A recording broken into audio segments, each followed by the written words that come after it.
ನಮಸ್ಕಾರ ಎಲ್ಲರಿಗೂ ಸ್ಪಂದನಾಸ್ ರೆಸಿಪಿ ಚಾನಲ್ಗೆ ಸ್ವಾಗತ. ಊಟದ ಜೊತೆ ನೆಂಚ್ಕೊಳ್ಳೋಕ್ಕೆ ಈ ಥರ ಮೆಣಸಿನ್ಕಾಯಿ ಇದ್ದರೆ ನಾವು ಒಂದು ತುತ್ತು ಜಾಸ್ತಿನೇ ಅನ್ನ ತಿನ್ಬೋದು. ಇವತ್ತು ನಾನು ಮಜ್ಜಿಗೆ ಮೊಸರನ್ನ ಬಳಸದೆ ಬಾಳ್ಕದ ಮೆಣಸಿನ್ಕಾಯಿನ ಮಾಡ್ತಾಯಿದ್ದೀನಿ. ಬನ್ನಿ ಹಾಗಾದ್ರೆ ಈ ಬಾಳ್ಕದ ಮೆಣಸಿನ್ಕಾಯಿನ ಹೇಗೆ ಮಾಡೋದಂತ ನೋಡೋಣ. ನಾನಿಲ್ಲಿ 1/4 kg ಆಗುವಷ್ಟು ಮೆಣಸಿನ್ಕಾಯಿನ ತೊಗೊಂಡಿದ್ದೀನಿ.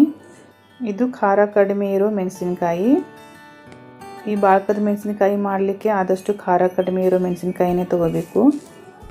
ನಾನಿಲ್ಲಿ ಮೆಣಸಿನ್ಕಾಯಿನ ಚೆನ್ನಾಗಿ ನೀರಲ್ಲಿ ತೊಳೆದ್ಬಿಟ್ಟು ತೊಗೊಂಡಿದ್ದೀನಿ. ಈಗ ಎಲ್ಲ ಮೆಣಸಿನ್ಕಾಯಿನ ಈ ಥರ ಮಧ್ಯದಲ್ಲಿ ಕಟ್ ಮಾಡಿ ತೊಗೊಳ್ಳೋಣ. ಒಂದು ಚಾಕುವಿನ ಸಹಾಯದಿಂದ ಈ ಥರ ಒಳಗಿನವರೆಗೂ ಚೆನ್ನಾಗಿ ಕಟ್ ಮಾಡ್ಕೊಳ್ಳಿ. ಇಲ್ಲಿ ನಾನು ತೊಗೊಂಡಿರೋ ಮೆಣಸಿನ್ಕಾಯಿ ಸ್ವಲ್ಪ ತೆಳುವಾಗಿವೆ. ನಿಮಗೆ ಏನಾದರೂ ದಪ್ಪಾಗಿ ಮೆಣಸಿನ್ಕಾಯಿ ಸಿಕ್ಕರೆ ಅವನ್ನ ತೊಗೋಬೋದು. ನನಗೆ ದಪ್ಪ ಮೆಣಸಿನಕಾಯಿ ಸಿಗಲಿಲ್ಲ ಅಂತ ನಾನು ಇದೇ ಮೆಣಸಿನಕಾಯಲ್ಲಿ ಮಾಡಿ ತೋರಿಸ್ತಾ ಇದ್ದೀನಿ. ಇದರಲ್ಲೂ ಬಾಳ್ಕದ ಮೆಣಸಿನಕಾಯಿ ಮಾಡಿದರೆ ತುಂಬಾ ಚೆನ್ನಾಗಿ ಬರುತ್ತೆ. ಆದರೆ ಮಸಾಲೆ ಸ್ವಲ್ಪ ಕಡಿಮೆ ಹಿಡಿಯುತ್ತೆ ಅಷ್ಟೇ. ನಿಮಗೇನಾದರೂ ಇದಕ್ಕಿಂತ ಸ್ವಲ್ಪ ದಪ್ಪ ಇರೋ ಮೆಣಸಿನಕಾಯಿ ಸಿಕ್ಕರೆ ಅದನ್ನು ತಗೊಳ್ಳಿ. ಈ ಮೆಣಸಿನಕಾಯಿ ಖಾರ ಇಲ್ಲ, ಹಾಗಾಗಿ ನಾನು ಒಳಗಿನ ಬೀಜ ಹಾಗೆ ಇಡ್ತಾ ಇದ್ದೀನಿ, ತೆಗಿತಾ ಇಲ್ಲ. ಒಂದು ವೇಳೆ ನೀವೇನಾದರೂ ಖಾರ ಇರೋ ಮೆಣಸಿನಕಾಯಿ ತೊಗೊಂಡ್ರೆ ಅದರ ಬೀಜನ ತೆಗಿಬೇಕಾಗುತ್ತೆ. ನೋಡಿ, ಈ ಥರ ಎಲ್ಲ ಮೆಣಸಿನ್ಕಾಯಿನ ಮಧ್ಯದಲ್ಲಿ ಕಟ್ ಮಾಡಿ ನಾನು ಒಂದು ಪಾತ್ರೆಯಲ್ಲಿ ಹಾಕಿಟ್ಟಿದ್ದೀನಿ. ಮೆಣಸಿನ್ಕಾಯಿ ಪೂರ್ತಿಯಾಗಿ ಮುಳುಗಬೇಕು. ಆ ಥರ ನೀರನ್ನು ಹಾಕಿ ಮೇಲೆ ಪ್ಲೇಟ್ ಮುಚ್ಚಿ ಇದನ್ನು ರಾತ್ರಿ ಇಡೀ ಇಟ್ಬಿಡೋಣ. ಈಗ ಮೆಣಸಿನ್ಕಾಯಲ್ಲಿ ಹಾಕಲಿಕ್ಕೆ ಮಸಾಲೆನ ರೆಡಿ ಮಾಡ್ಕೊಳ್ಳೋಣ. ಅದಕ್ಕಾಗಿ ಗ್ಯಾಸ್ ಮೇಲೆ ನಾನು ಒಂದು ಪಾತ್ರೆನ ಇಟ್ಟಿದ್ದೀನಿ. ಅದಕ್ಕೀಗ 1 ಟೇಬಲ್ ಸ್ಪೂನ್ ಆಗುವಷ್ಟು ಕೊತ್ತಂಬರಿ ಬೀಜನ ಹಾಕ್ತಾಯಿದ್ದೀನಿ. ಗ್ಯಾಸ್ನ ಲೋ ಫ್ಲೇಮಲ್ಲೇ ಇಟ್ಟು ಇದನ್ನು ಸ್ವಲ್ಪ ಫ್ರೈ ಮಾಡ್ಕೊಳ್ಳೋಣ. ಇಲ್ಲಿ ಎಲ್ಲ ಮಸಾಲೆನ ಜಾಸ್ತಿ ಫ್ರೈ ಮಾಡೋದೇನು ಬೇಡ, ಸ್ವಲ್ಪ ಘಮ ಬರೋವರೆಗೂ ಫ್ರೈ ಮಾಡಿದರೆ ಆಯಿತು. ಈಗ ಮತ್ತೆ ಅದೇ ಬಾಣಲಿಗೆ 1 ಟೇಬಲ್ ಸ್ಪೂನ್ ಆಗುವಷ್ಟು ಜೀರಿಗೆನ ಹಾಕ್ತಾಯಿದ್ದೀನಿ. ಜೀರಿಗೆನೂ ಸ್ವಲ್ಪ ಘಮ ಬರೋವರೆಗೂ ಫ್ರೈ ಮಾಡ್ಕೊಳ್ಳೋಣ.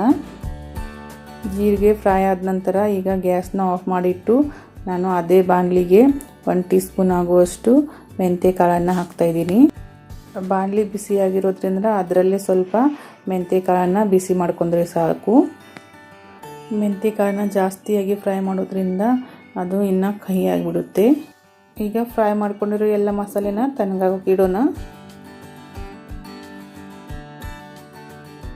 ಇಲ್ಲಿ ನಾನು ಒಂದು 50 ಗ್ರಾಮ್ ಆಗುವಷ್ಟು ಮಂಡಕ್ಕಿನ ತೊಗೊಂಡಿದ್ದೀನಿ. ಈಗ ಅದನ್ನು ಮಿಕ್ಸಿ ಜಾರಲ್ಲಿ ಹಾಕ್ತಾಯಿದ್ದೀನಿ. ಚೆನ್ನಾಗಿ ಹಿಟ್ಟು ಥರ ಅದನ್ನು ರುಬ್ಕೊಂಡು ಬರೋಣ. ನೋಡಿ, ಈ ಥರ ಪೂರ್ತಿಯಾಗಿ ಪೌಡರ್ ಥರ ರುಬ್ಕೋಬೇಕು. ಈಗ ಅದನ್ನು ಒಂದು ಪ್ಲೇಟಲ್ಲಿ ತಕ್ಕೋತಾ ಇದ್ದೀನಿ. ನಾನು ಎಲ್ಲ ಮಂಡಕ್ಕಿನ ಇದೇ ಥರ ಪೌಡರ್ ಮಾಡ್ಕೊಂಡು ತೊಗೊಂಡಿದ್ದೀನಿ. ಈಗ ನಾವು ಹುರಿದುಕೊಂಡಿರೋ ಮಸಾಲೆನೂ ತಣ್ಣಗಾಗಿದೆ. ಅದನ್ನು ಕೂಡ ನಾನು ಮಿಕ್ಸಿ ಜಾರಲ್ಲಿ ಹಾಕ್ಕೋತಾ ಇದ್ದೀನಿ. ಅದನ್ನು ಕೂಡ ಪೂರ್ತಿಯಾಗಿ ಹಿಟ್ಟು ಥರ ರುಬ್ಕೋಬೇಕು.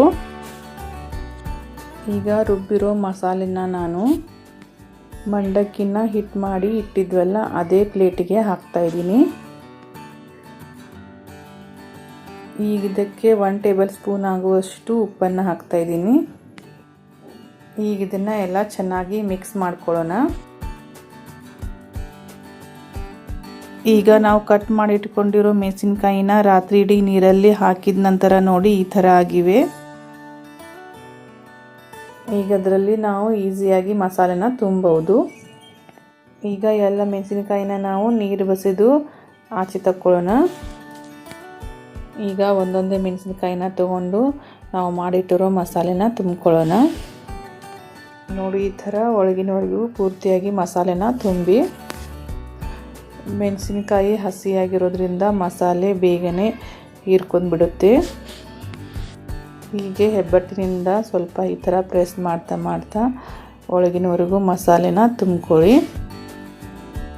ನೋಡಿ, ಈ ಥರ ನಾನು ಎಲ್ಲ ಮೆಣಸಿನ್ಕಾಯಿನ ಇಡ್ತಾ ಇದ್ದೀನಿ. ಈಗ ತುಂಬ್ಕೊಂಡಿರೋ ಎಲ್ಲ ಮೆಣಸಿನ್ಕಾಯಿನ ನಾವು 2 ರಿಂದ 3 ದಿನ ಚೆನ್ನಾಗಿ ಬಿಸಿಲಲ್ಲಿ ಒಣಗಿಸ್ಬೇಕು. 2 ದಿನ ಬಿಸಿಲಲ್ಲಿ ಒಣಗಿಸಿದ ನಂತರ ನೋಡಿ ಈ ಥರ ಆಗಿವೆ. ಈಗ ಇವನ್ನ ಫ್ರೈ ಮಾಡೋಣ. ಇವನ್ನ ಫ್ರೈ ಮಾಡಲಿಕ್ಕೆ ನಾನು ಎಣ್ಣೆನ ಬಿಸಿ ಮಾಡಲಿಕ್ಕೆ ಇಟ್ಟಿದ್ದೀನಿ. ಎಣ್ಣೆನೂ ಚೆನ್ನಾಗಿ ಬಿಸಿಯಾಗಿದೆ. ಈಗ ಫ್ರೈ ಮಾಡ್ಕೊಳ್ಳೋಣ. ಬೇಸಿಗೆಯಲ್ಲಿ ನಾವು ಈ ಥರ ಮಾಡಿಟ್ಕೊಳ್ಳೋದ್ರಿಂದ ವರ್ಷವಿಡೀ ನಮಗೆ ಯಾವಾಗ ಬೇಕಾದರೂ ಫ್ರೈ ಮಾಡ್ಕೊಂಡು ತಿನ್ಬೋದು. ಗ್ಯಾಸ್ನ ಮೀಡಿಯಮ್ ಫ್ಲೇಮಲ್ಲಿ ಇಟ್ಟು ಇವನ್ನ ಫ್ರೈ ಮಾಡ್ಕೊಳ್ಳಿ. ಸ್ವಲ್ಪ ಬ್ರೌನ್ ಕಲರ್ ಬರೋವರೆಗೂ ಇವನ್ನ ಫ್ರೈ ಮಾಡ್ಕೊಳ್ಳಿ. ರೊಟ್ಟಿ ಜೊತೆ ಈ ಥರ ಮೆಣಸಿನ್ಕಾಯಿ ಇದ್ದರೆ ಒಂದು ರೊಟ್ಟಿ ಬದಲಿಗೆ ಇನ್ನೊಂದು ರೊಟ್ಟಿ ಜಾಸ್ತಿನೇ ತಿನ್ಬೋದು. ಇವನ್ನ ರೊಟ್ಟಿ, ಚಪಾತಿ, ಅನ್ನ ಜೊತೆ ತಿಂದರೆ ತುಂಬಾ ರುಚಿಯಾಗಿರುತ್ತೆ. ಮಜ್ಜಿಗೆ, ಮೊಸರು, ಲಿಂಬೆಹಣ್ಣಿನ ರಸ ಯಾವುದು ಬಳಸದೆ ನಾನು ಬಾಳಕದ ಮೆಣಸಿನಕಾಯಿನ ಮಾಡಿದ್ದೀನಿ. ಇದೊಂದು ಡಿಫ್ರೆಂಟ್ ಆಗಿದೆ. ಖಂಡಿತ ನೀವು ಇದನ್ನು ಟ್ರೈ ಮಾಡಿ ನೋಡಿ. ಎಣ್ಣೆಯಲ್ಲಿ ಫ್ರೈ ಮಾಡಿದ ನಂತರ ಎಷ್ಟು ಗರಿ ಗರಿಯಾಗಿ ಬಂದಿವೆ ಅಂತ.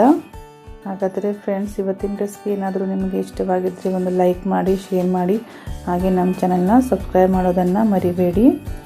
Thank you.